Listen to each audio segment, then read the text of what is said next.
Assalamualaikum warahmatullahi wabarakatuh. Berjumpa lagi dengan saya di Sugiman Jambi Channel tentunya. Dan semoga hari ini teman-teman semuanya dalam keadaan sehat, tidak kekurangan suatu apapun, dimudahkan dalam segala urusan, dijauhkan dari musibah.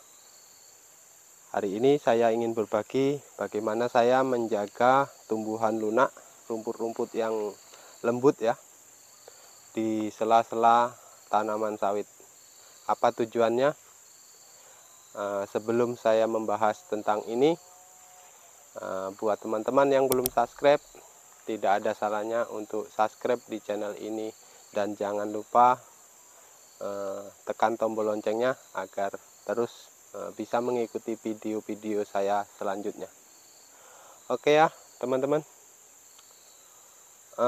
gulma lunak ini fungsinya sangat banyak ya buat tanaman kelapa sawit. Tentunya saat menghadapi musim kemarau seperti ini.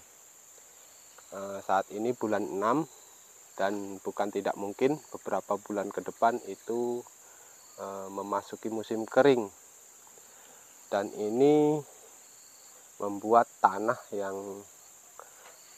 di kebun kita lah ya, itu mengalami kekeringan, defisiensi air, sehingga otomatis berpengaruh ke tanaman kelapa sawit kita. Untuk mengantisipasi hal ini, salah satu caranya yaitu dengan menjaga kelembapan tanah. Ada berbagai macam cara untuk menyiasati masalah ini ya. Dari rumpuan pelepah bisa ya teman-teman, buat yang menggunakan tangkos juga bisa. Namun tidak ada salahnya apabila kita memanfaatkan rumput-rumput yang lembut ini, yang lunak ya, itu tidak dimusnahkan semuanya. Ini manfaat yang pertama. Jadi tumbuh-tumbuhan lunak seperti rumput-rumput halus ini, itu manfaatnya menjaga kelembapan tanah agar tidak kering.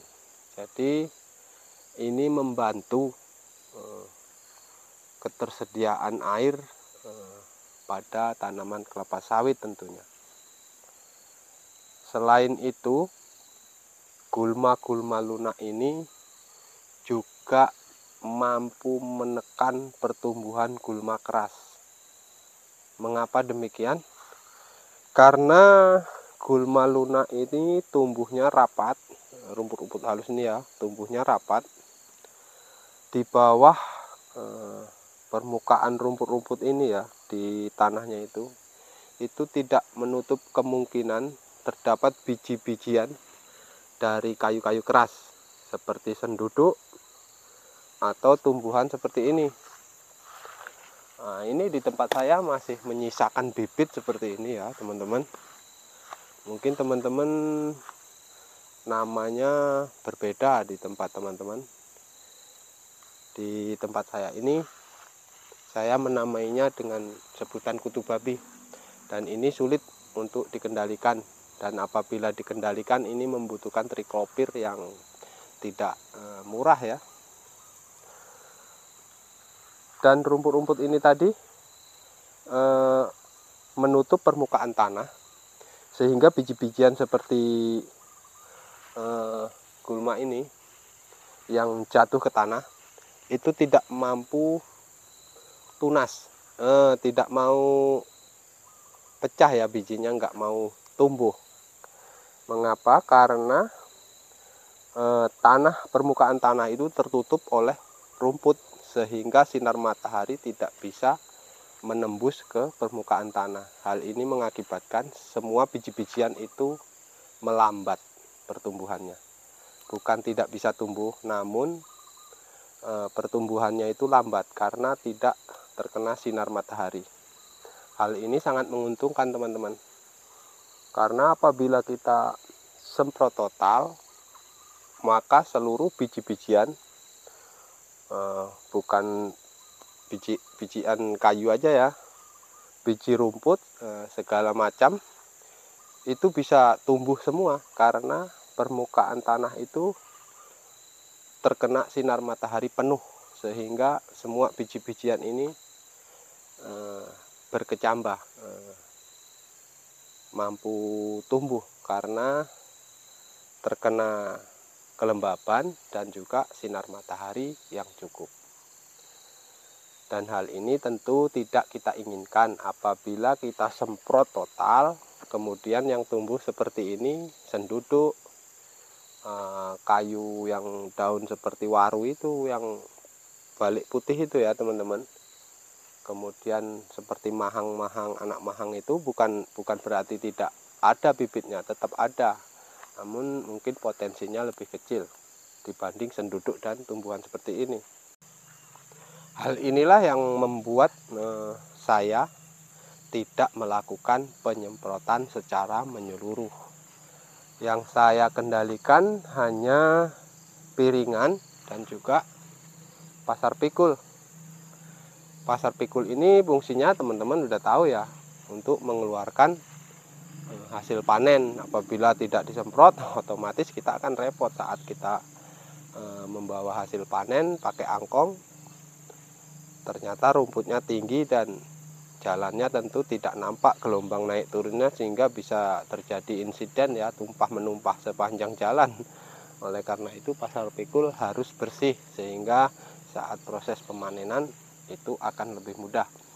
Kemudian yang saya semprot, saya kendalikan juga piringan teman-teman. Piringan harus bersih.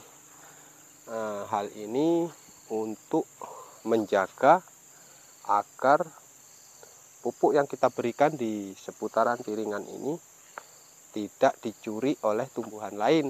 Itu manfaat yang pertama. Kemudian yang kedua,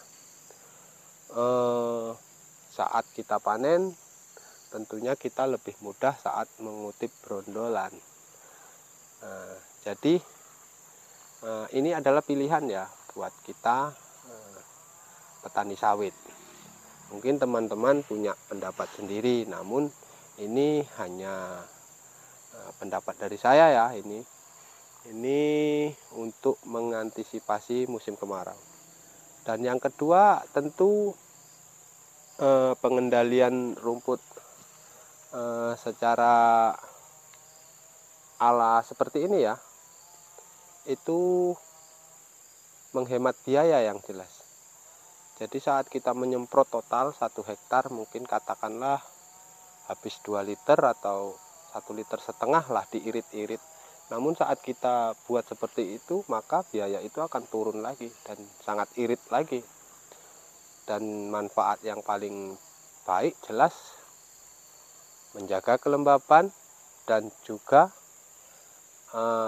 menekan pertumbuhan gulma. Itu yang lebih penting, karena kita tidak ingin rumput ini digantikan oleh kayu-kayu keras teman-teman semua. Oke ya, semoga bermanfaat, dan jangan lupa subscribe-nya, tekan tombol loncengnya. Assalamualaikum warahmatullahi wabarakatuh.